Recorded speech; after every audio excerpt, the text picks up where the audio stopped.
Hello दोस्तों, good morning. आइए आपका अपना चैनल ज्ञानोदयम में आप सभी का स्वागत है। और आज सिलसिला को बढ़ाते हुए मैंने COP28 के बारे में डिस्कशन करने का विचार किया है। आज का प्रश्न है कि COP28 कहाँ हुआ, इसके क्या परिणाम हुए, इसकी क्या चुनौतियाँ रही, और सबसे महत्वपूर्ण बात जो COP28 के दृष्टि से देखा जाए तो इसमें भारत की क्या भूमिका रही। आने वाली परीक्षा में भारत की भूमिका पर जोर देकर के पूछा जा सकता है, इसलिए इस ऑडियो या वीडियो जो भी आप अच्छे से इसे सुनने का प्रयास करेंगे और नोट डाउन करने का भी प्रयास करेंगे ताकि आने वाली परीक्षाओं में आप अच्छे अंक अर्जित कर सकें। तो आइए हम अपने प्रश्न के अनुरूप उत्तर देने का प्रयास करते हैं। हाल ही में संयुक्त अरब अमीरात के दुबई के एक्सपो सिटी में संयुक्त राष्ट्र जलवायु परिवर्तन सम्मेलन अर्थात COP28 का बैठक का समापन किया गया। यह सम्मेलन 30 नवंबर से शुरू होकर 12 दिसंबर 2023 तक होने वाली थी, परंतु इसमें एक दिन की वृद्धि करते हुए इसे 12 दिसंबर को समाप्त न करते हुए 13 दिसंबर को समाप्त किया गया। इसमें कुल 140 देशों के राष्ट्राध्यक्ष, 70,000 से अधिक प्रतिभागी और जलवायु मामलों के विशेषज्ञ दुबई में जुटे रहे। तो आइए जानने का प्रयास करते हैं कि COP क्या है। COP यानी कॉन्फ्रेंस ऑफ पार्टीज, दुनिया का सबसे बड़ा जलवायु शिखर सम्मेलन है। इसे यूनाइटेड नेशन आयोजित करता है। इन्हें COP यानी जलवायु परिवर्तन पर संयुक्त राष्ट्र फ्रेमवर्क कन्वेंशन के पार्टियों का सम्मेलन भी कहा जाता है। तो अब जानने का प्रयास करते हैं कि COP28 में किन किन बिंदुओं को यानी उपलब्धियां क्या रही। तो इसमें सबसे पहले तो वैश्विक स्टॉकटेक रिपोर्ट सामने आया है। दूसरे पॉइंट के रूप में देखें तो जीवाश्म ईंधन को चरणबद्ध तरीके से समाप्त करने पर जोर दिया गया, सहयोग को प्रोत्साहित किया गया, जलवायु वित्त में वृद्धि का प्रावधान किया गया, उत्सर्जन न्यूनीकरण का लक्ष्य रखा गया, हानि एवं क्षति पर ध्यान केंद्रित किया गया, निजी क्षेत्र के निवेश की भूमिका को बढ़ावा दिया गया, ग्रीन हाउस गैस के उत्सर्जन और गहन द्रुत और अनवरत कटौती का आह्वान किया गया, न्याय संगत एनर्जी ट्रांजिशन और प्रकृति पर जोर दिया गया, वैश्विक कार्बन बाजार के अनसुलझे मुद्दे पर चर्चा की गई, जलवायु परिवर्तन कोष के बारे में बातें की गई, वैश्विक स्टॉकटेक और जीवाश्म ईंधन पर बातें की गई, अनुकूलन पर वैश्विक लक्ष्य के बारे में बातें की गई और आपदा जोखिम न्यूनीकरण पे बातें हुई। जिसमें सबसे यदि इन सभी में महत्वपूर्ण बातों को देखा जाए तो मुख्य रूप से 2 पॉइंट जिसे प्रमुखता दी गई वो है हानि और क्षति समझौता और दूसरा है वैश्विक स्टॉकटेक रिपोर्ट। तो सबसे पहले जानने का प्रयास करते हैं कि हानि और क्षति क्या है। COP28 की असाधारण उपलब्धियों में से एक रहा हानि और क्षति, जिसमें अभूतपूर्व समझौते किए गए। पहला, निर्णय दिए जाने के कुछ ही क्षणों बाद फंड के प्रति प्रतिबद्धताएं आनी शुरू हो गई, जो अब तक कुल मिलाकर 700 मिलियन अमेरिकी डॉलर से अधिक हो चुकी है। दूसरा, इस फंड को फिलहाल विश्व बैंक द्वारा प्रबंधित एक बोर्ड संचालित करेगा। COP28 में सूबे देशों को जलवायु परिवर्तन के प्रभावों जैसे समुद्र के बढ़ते स्तर और चरम मौसम की घटनाओं से निपटने में मदद करने के लिए एक नए कोष की स्थापना की गई। यह एक बड़ी सफलता थी क्योंकि विकासशील देश लंबे समय से उन नुकसानों और क्षति से निपटने के लिए वित्तीय सहायता की मांग करते रहे हैं जिनका सामना वे पहले से कर रहे हैं। दूसरा पॉइंट, निजी क्षेत्र के निवेश की भूमिका। जलवायु कार्यों में निजी क्षेत्र के निवेश की भूमिका पर मंथन किया गया, जिसमें इस बात पर चर्चा हुई कि जलवायु चुनौतियों से निपटने के लिए निजी पूंजी को प्रभावी ढंग से कैसे जुटाया जा सकता है। तीसरा पॉइंट, जीवाश्म ईंधन को चरणबद्ध तरीके से समाप्त करना। यह इस सम्मेलन की एक बड़ी सफलता थी। लगभग 200 देशों ने नवीकरणीय ऊर्जा की ओर बढ़ने और जीवाश्म ईंधन को चरणबद्ध तरीके से समाप्त करने की आवश्यकता को स्वीकारा है। यह वैश्विक तापमान को 1.5 डिग्री सेल्सियस तक सीमित करने के लिए पेरिस समझौते के लक्ष्य के अनुरूप ही है। अगला पॉइंट है सहयोग को प्रोत्साहित करना। COP28 ने जलवायु संकट से निपटने के लिए सरकारों, व्यवसायों और नागरिक समाज के बीच सहयोग के महत्व पर जोर दिया। सम्मेलन में साझेदारी और सहयोग को बढ़ावा देने के उद्देश्य से कई पहल की गई, जैसे क्लाइमेट एक्शन एक्सेलेरेटर प्लेटफॉर्म का आरंभ किया गया। समाधानों पर ध्यान केंद्रित करना। राजनीतिक वार्ताओं के अलावा COP28 ने जलवायु संकट के लिए कई नवीन समाधानों का भी प्रदर्शन किया। अगला, जलवायु वित्त में वृद्धि। सम्मेलन में 2024 में जलवायु वित्त के लिए एक नया सामूहिक मात्रात्मक लक्ष्य निर्धारित करने पर भी चर्चा हुई, जिसका उद्देश्य $100 मिलियन प्रति वर्ष के लक्ष्य को आगे बढ़ाना तथा विकासशील देशों को उनकी जलवायु कार्य योजनाओं को लागू करने के लिए अतिरिक्त संसाधन के रूप में होगा।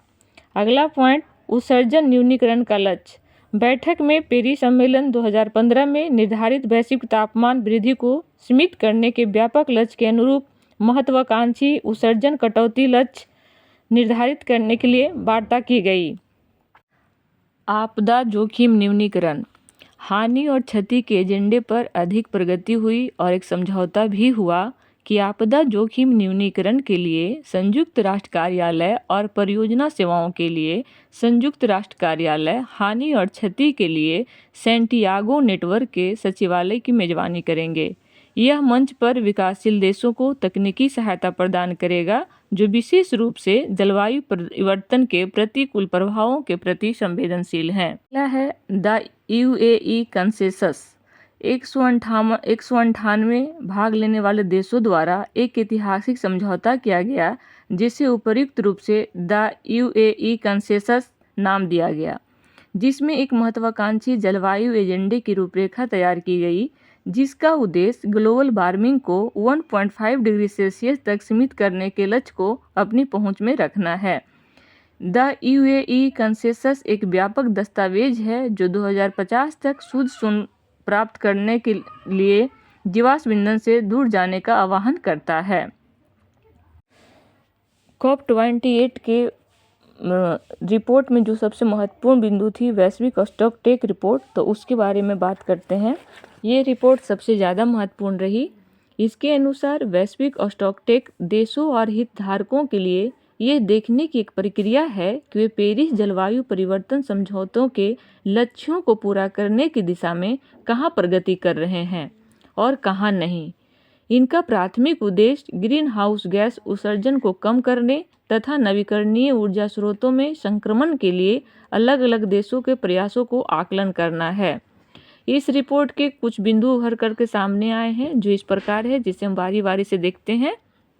पहला, पेरिस समझौते ने देशों को लक्ष्य निर्धारित करने और जलवायु संकट की तत्कालिकता का संकेत देने के लिए प्रेरित किया है। सरकारों को अपनी अर्थव्यवस्थाओं को जीवाश्म ईंधन व्यवसायों से दूर करने के तरीकों का समर्थन करने की आवश्यकता है तथा देशों और समुदायों को प्रयासों को मजबूत करना चाहिए। अगला पॉइंट, 2030 तक वैश्विक ग्रीन हाउस गैस उत्सर्जन को 43% तक कम करने और 2035 में 60% तक कम करने तथा वैश्विक स्तर पर 2050 तक शुद्ध शून्य कार्बन डाइऑक्साइड उत्सर्जन करने तक पहुंचने के लिए बहुत अधिक महत्वाकांक्षा की आवश्यकता है। अगला पॉइंट, अनुकूलन पर पारदर्शी रिपोर्टिंग समझ, कार्यान्वयन और अंतर्राष्ट्रीय सहयोग को सुविधाजनक कर सकती है और उसे आगे बढ़ा सकती है। रिपोर्ट का अगला बिंदु, तत्काल और बढ़ती ज़रूरतों को पूरा करने के लिए वित्तीय प्रवाह को जलवायु लचीले विकास के अनुरूप करने की आवश्यकता है। निम्न ग्रीन हाउस गैस उत्सर्जन और जलवायु लचीले विकास का समर्थन करने के लिए वित्तीय प्रवाह में पर्याप्त बदलाव की आवश्यकता है।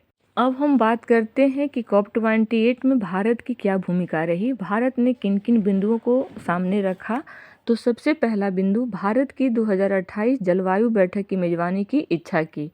भारत ने कहा कि अगला जो बैठक होने वाली है उसकी मैं मेज़बानी करना चाहता हूं। इसके अनुसार प्रधानमंत्री नरेंद्र मोदी ने आधिकारिक तौर पर COP28 के दौरान वर्ष 2028 में जलवायु परिवर्तन पर संयुक्त राष्ट्र फ्रेमवर्क कन्वेंशन के पक्षकारों से 33वें सम्मेलन की मेज़बानी करने की पेशकश की।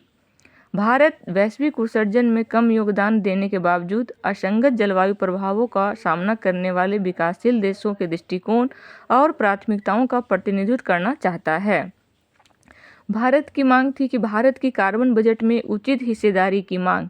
भारत दृढ़ता से मानता है कि विकसित देश, जो ऐतिहासिक रूप से ग्रीन हाउस गैस उत्सर्जन के एक बड़े हिस्से के लिए जिम्मेदार हैं, को महत्वाकांक्षी जलवायु कार्रवाई में नेतृत्व करना चाहिए। समता एवं जलवायु न्याय का यह सिद्धांत COP28 में भारत के हस्तक्षेप में एक केंद्रित विषय था। विकसित देशों के लिए भारत जैसे विकासशील देशों को उनके जलवायु शमन और अनुकूलन प्रयासों के लिए वित्तीय और तकनीकी सहायता प्रदान करने का आह्वान किया गया था। अगला पॉइंट, नवीकरणीय ऊर्जा लक्ष्यों को 3 गुना करना। भारत तेजी से अपनी नवीकरणीय ऊर्जा क्षमता का विस्तार कर रहा है, जिसका लक्ष्य 2030 तक 500 गीगावाट तक पहुंचना है। 2030 तक स्थापित नवीकरणीय ऊर्जा क्षमता को 3 गुना करने की प्रतिज्ञा पर हस्ताक्षर नहीं करने के बावजूद भारत अपने महत्वाकांक्षी नवीकरणीय ऊर्जा लक्ष्यों के लिए प्रतिबद्ध है। Global river cities alliance. Bharat के रिवर सिटीज एलायंस से प्रेरित होकर 9 देशों ने 10 दिसंबर 2023 को COP28 सम्मेलन में ग्लोबल रिवर सिटीज एलायंस शुभारंभ किया। यह शहरी क्षेत्रों में नदी केंद्रित विकास को बढ़ावा देने के लिए एवं नेटवर्क बनाने के लिए एक मंच है। इस एलायंस में भारत के अतिरिक्त 8 अन्य देश भी शामिल हैं, जैसे Denmark, Cambodia, Japan, Bhutan, Australia, Netherland, मिस्र और घाना आदि। UAE हाइड्रोजन आशय की घोषणा। इसके माध्यम से 37 देश। हमने COP28 क्या है देखा, इसके परिणाम क्या थे और इसके मुख्य बिंदु क्या रहे देखा। उसके बाद भारत की स्थिति क्या रही। अब हम देखते हैं कि इसके लिए चुनौतियां क्या क्या रही। COP28 में असहमति एवं विवादों के कई बिंदु सामने आए, जिसमें कुछ इस प्रकार हैं। जीवाश्म ईंधन। जीवाश्म ईंधन की भूमिका विवाद का एक प्रमुख मुद्दा थी, जबकि कुछ देशों, विशेष रूप से विकासशील देशों ने इसे चरणबद्ध तरीके से पूर्णतः समाप्त करने का तर्क दिया। मेजबान देश संयुक्त अरब अमीरात सहित अन्य से अधिक देशों ने क्रमिक परिवर्तन और स्वच्छ जीवाश्म ईंधन प्रौद्योगिकी को शामिल करने की वकालत की। हानि और क्षति। विकासशील देश, जो पहले से ही विध्वंसक जलवायु प्रभावों का सामना कर रहे हैं, ने जलवायु परिवर्तन से होने वाली हानि एवं क्षति से निपटने के लिए एक समर्पित वित्त तंत्र पर जोर दिया। हालांकि विकसित राष्ट्र, जो कोष में योगदान देंगे, ने दायरे और वित्तीय निहितार्थों के बारे में चिंता व्यक्त की। अगला, महत्वाकांक्षा का स्तर। उत्सर्जन में कमी के लक्ष्यों के लिए महत्वाकांक्षा का स्तर एक महत्वपूर्ण बिंदु बना हुआ है। विकासशील देशों ने 1.5 डिग्री सेल्सियस तापमान सीमा को पहुंच के भीतर बनाए रखने के लिए मजबूत प्रतिबद्धताओं का आह्वान किया, जबकि कुछ विकसित देशों ने महसूस किया कि उनकी मौजूदा योजनाएं पर्याप्त थी। पारदर्शिता और जवाबदेही। जलवायु कार्य योजनाओं और वित्त पोषण प्रतिबद्धताओं की पारदर्शिता और जवाबदेही के बारे में चिंता व्यक्त की गई। नागरिक समाज समूहों और कार्यकर्ताओं ने यह सुनिश्चित करने के लिए जोर दिया कि सभी देशों की उनकी प्रतिज्ञाओं के लिए जवाबदेह ठहराया जाए। भारत और चीन का रुख। भारत तथा चीन ने COP28 जलवायु शिखर सम्मेलन में 2030 तक दुनिया की नवीकरणीय ऊर्जा क्षमता को 3 गुना करने की प्रतिज्ञा पर हस्ताक्षर नहीं किए। हालांकि भारत पहले से ही अपनी G20 अध्यक्षता के हिस्से के रूप में इसके लिए प्रतिबद्ध है। संयुक्त राष्ट्र जलवायु वार्ता के दौरान 118 देशों ने 2030 तक वैश्विक नवीकरणीय ऊर्जा क्षमता को 3 गुना करने की प्रतिबद्धता जताई। कि इसके लिए आगे क्या करना चाहिए, तो COP28 के बाद आगे की राह आसान नहीं है, लेकिन इस दिशा में आगे बढ़ना आवश्यक है। एक साथ काम करके सरकारें, व्यवसाय और नागरिक समाज सभी के लिए अधिक टिकाऊ एवं न्यायसंगत भविष्य का निर्माण कर सकते हैं। COP28 में की गई प्रतिबद्धताओं को लागू करने हेतु मजबूत राजनीतिक इच्छाशक्ति, प्रभावी नीतियों और महत्वपूर्ण वित्तीय संसाधनों की आवश्यकता होगी। जवाबदेही सुनिश्चित करने और जलवायु कार्रवाई की प्रभावशीलता को ट्रैक करने के लिए प्रगति की बेहतर निगरानी और रिपोर्टिंग महत्वपूर्ण है। यह सुनिश्चित करना जरूरी है कि निम्न कार्बन वाले भविष्य में परिवर्तन न्यायसंगत हो, जिससे सभी लोग शामिल हो। इसमें जीवाश्म ईंधन से दूर जाने से प्रभावित कमजोर समुदायों और श्रमिकों का समर्थन करना शामिल है। अगला है कि शुद्ध शून्य उत्सर्जन प्राप्त करने के लिए स्वच्छ प्रौद्योगिकियों के विकास और तैनाती में तेजी लाना आवश्यक है। महत्वाकांक्षी जलवायु कार्रवाई को आगे बढ़ाने के लिए युवाओं, स्थानीय लोगों और समुदायों सहित नागरिक समाज की निरंतर भागीदारी महत्वपूर्ण हो सकती है। अब थोड़ा सा जान लेते हैं कि अगर ऑब्जेक्टिव तरह से क्वेश्चन आए तो क्या पूछ सकता है। तो इससे 2, 4, 5 प्रश्न पूछे जा सकते हैं, तो उसे भी एक एक करके डिस्कस कर देते हैं। जैसे कि पहला है कि COP28 सम्मेलन कहाँ हुआ। तो आप सभी को ज्ञात है कि ये दुबई में किया गया, संयुक्त अरब अमीरात में। अगर पूछ दिया जाता है कि ये किस सिटी में किया गया, तो एक्सपो सिटी में किया गया। अगला COP29 की मेज़बानी कौन देश करेगा। तो इसके लिए है कि पहले आर्मेनिया देश को इसके लिए आर्मेनिया द्वारा किया जाना था, परंतु उसके वापस ले लेने के बाद अब अज़रबैजान 2024 में इसकी मेज़बानी करेगी। जबकि COP30 का जो 2025 में होने वाली है, इसकी मेज़बानी ब्राज़ील करेगी। और जैसा कि आप सभी को जानकारी मिला होगा मेरे स्पीच के ये टॉपिक के माध्यम से कि 33वां भारत ने अपनी इच्छा जताई है करने के लिए, जो कि 2028 में होगी। COP28 का थीम क्या था, तो वैश्विक शीतलन प्रतिज्ञा। बस इन्हीं चंद शब्दों के साथ मैं अपनी टॉपिक को समाप्त करती हूँ और आशा करती हूँ कि आप लोग को ये पसंद आ रहा होगा। अपना फीडबैक ज़रूर दें। धन्यवाद।